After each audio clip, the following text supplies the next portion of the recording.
guys, this is Awake&Alive. Welcome to today's show. Thank you so much for joining. I appreciate every last one of you. Before we jump into what I have for you today, I want to give Jesus Christ all the glory and honor for this journey that He's taking us all on. Father Jesus, you get the glory, the honor, and the thanksgiving in Jesus' mighty name. Amen. Okay, guys, so listen. So I want to jump into something that I have for you today, and this topic and article is about this, and I would just want to put this out there. When fantasy invades your marriage. That is the headline and the main name of the article. So let's jump into this and just dive in this together. It says, fantasy seems like an incredible foe. Close your eyes and you can picture anything you want, with no one to stop you. It says, unlimited helpings of dessert without gaining any weight. Done. Scoring the winning touchdown in next year's Super Bowl. Done. Being on the beaches of Tahiti instead of studying for your final exam. Done. And it says this. Let's jump into it. It says the danger of fantasy. It says your imagination can take you places in the blink of an eye with fantasy. The first question one might ask, what is so wrong with this? The above examples of fantasy are certainly innocent enough. But what happens if these fantasies become so strong they alter your reality? It says here, what if a person believes so strongly that Santa Claus exists that they buy millions of dollars worth of Arctic Explorer gear and track to the North Pole to find him? What if someone loved fantasizing about food so much that they stop eating real food? Fantasy isn't as innocent as it seems. It can make you crazy and drain the life right out of you, it says. It says these descriptors aren't that far off from what sexual and relational fantasies can do to our marriages, Although different, the fantasies of porn, romance novels, and thinking of the affairs share some similarities. It says this, porn trains your brain to be attracted to something staged that isn't human. Yes, you heard that right. And it trains you to turn the woman or man you see in real life into the objects that aren't human. Last time I checked, in quote, it says not human was not only fantasy, it's also a little crazy, like the man looking for Santa at the North Pole. It says, you will never find what you're looking for in porn. You can search for it your entire life and you will never find it. And it says here, let's continue. The same is true of romance novels. Your husband will never be this fictitious hunk you read about in the romance novel, full of unrealistic charm, romance, and sexual prowls. Logging to be with a fictional character is like somebody watching Star Wars and thinking they are going out to marry Han Solo. And it says, these stories that someone sat down at their desk and made up, they aren't real, it says. It says, fantasy can also be lethal, like the person who fantasizes about food so much that they stop eating the real thing. Not only will you physically die from thinking about sexual and relational encounters outside of your marriage, but fantasy will suck away the life that you do have. It says, the type of fantasy is like a parasite. It feeds you a constant diet of disencouragement, and it slowly sucks the life out of your reality, it says.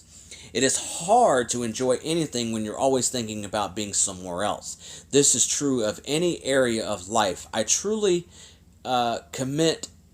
true commitment is the most valuable treasure, in the universe. See Philippians 4, 11, 13. So let's go to that. Philippians chapter 4, verses 11 through 13. So let's go to that real quick. I'm going to open up my Bible, and we're going to read that together so that we have an understanding of what it said.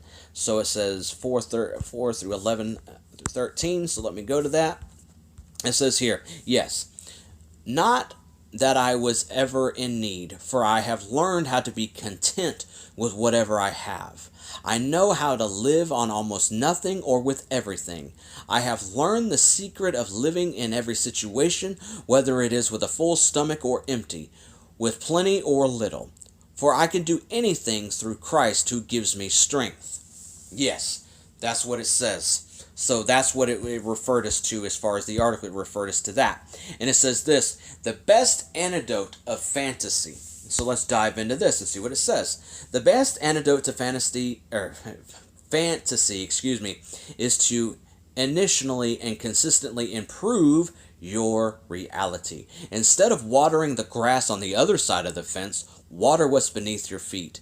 In some marriages, this is all it takes to turn crunchy brown grass into the lush green stuff you've been longing for.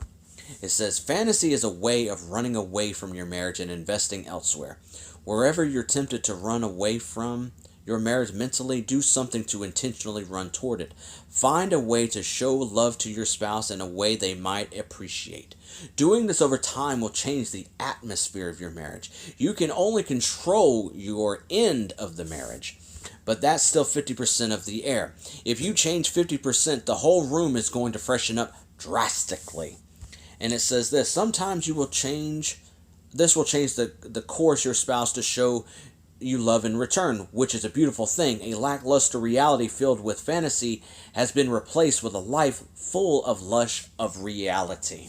It says, unfortunately, there are also many other marriages where your spouse won't change and the marital reality stays stagnant. As discouraging and painful as this is, returning to fantasy still won't help you, but investing in reality will. You can choose to be healthy and invest in other aspects of your life. Anything that will keep you from sexual and relational fantasy is going to help you. And this, it says, I'm telling you right here, it says, the best place to start your relationship with Jesus. What we long for most in our marriages is intimacy, and a bottomless well of intimacy can be found in Jesus. Cultivate the reality regularly. Know that even if it doesn't feel like your spouse wants you, Jesus does.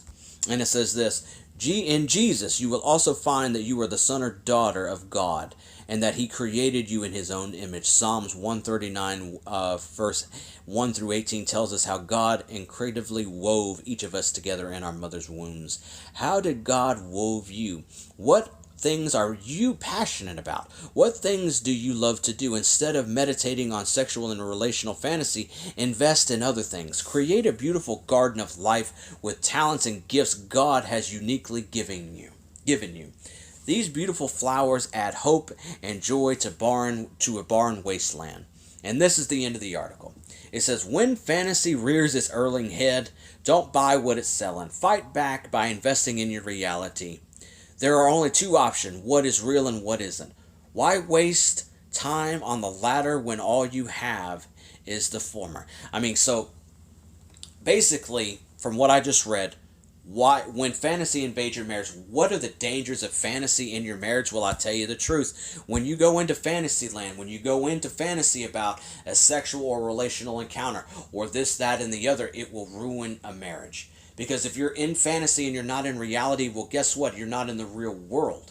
So are you really focusing on your spouse, or are you focusing on a fictional person? Or persons, or another woman, or a man, if you're a woman. So I'm telling you that this article is very informative, and the reason why fantasy is dangerous is that you can get caught up in fantasy, like playing a VR video game, or fantasy of the outside world, living in your phone.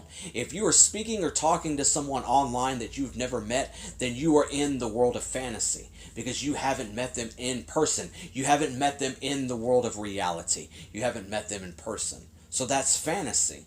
So it's like, do you really know who you're speaking to behind that screen or behind that phone? You don't really know. So it's important to know the dangers of fantasy, and that it can be dangerous for those that aren't in marriage and for those that are in marriage. So I wanted to bring this topic to light and just, read this to you and give you something different. This is very out of my comfort zone. So please let me know what you think in the comments below. I would appreciate your feedback and what you think of this. And just let me know what you think in the comments, because I appreciate every last one of you. So guys, I thank you, I love you, and for Jesus Christ gets all the glory and honor for this video and for videos that haven't been made yet. So guys, if you're not subscribed, I highly recommend that you hit the subscribe button, hit the bell, hit all, so that you'll get notified of future videos, because I have videos to come the rest of this week that trust me, you're not going to want to miss. So guys, I love you, and I give all glory to Jesus Christ. Thank you so much for watching today's show. This is Awake and Alive. Lord willing, I will see you all in the very next one. Okay guys, God bless you and your families.